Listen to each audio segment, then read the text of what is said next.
Sir Michael Thomas Somare, born 9th April 1936, died 26 February 2021.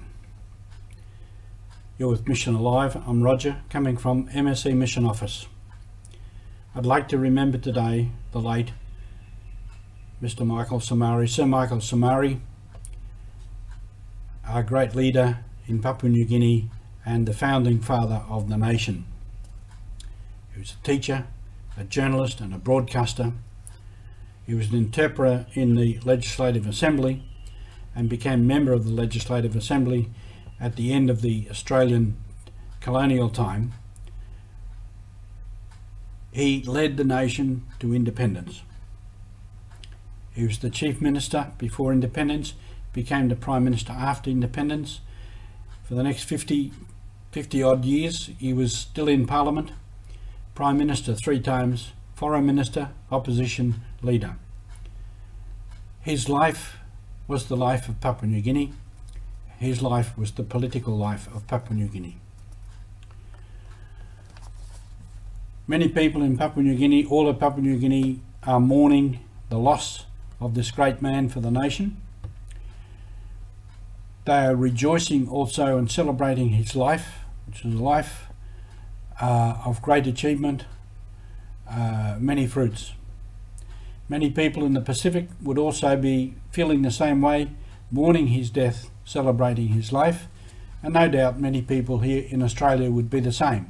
People who worked in Papua New Guinea or have some connection with Papua New Guinea. A great man has passed on, and we mourn his loss. We celebrate his life and the great achievements that he brought with it. He had his successes and failures, had his weaknesses and strengths. Anybody that has to work in a political system knows what that costs in terms of compromises, making deals, trying to get the best out of any given situation. He came through that with a smile, with a good sense of humour and with honour. I would like to tell a little story. One time when I was travelling in Papua New Guinea, I was in Port Moresby. I was in the Air New Guinea lounge, and when I walked in there, Mr. Somare was there with a group of acquaintances, friends. I was discussing. I didn't know anybody else there, and I went over and I sat in the corner, opened up my computer and I was working. Mr. Somare, Sir Michael's friends went to their flight. He was there. I was still working. And I looked up and he was looking at me.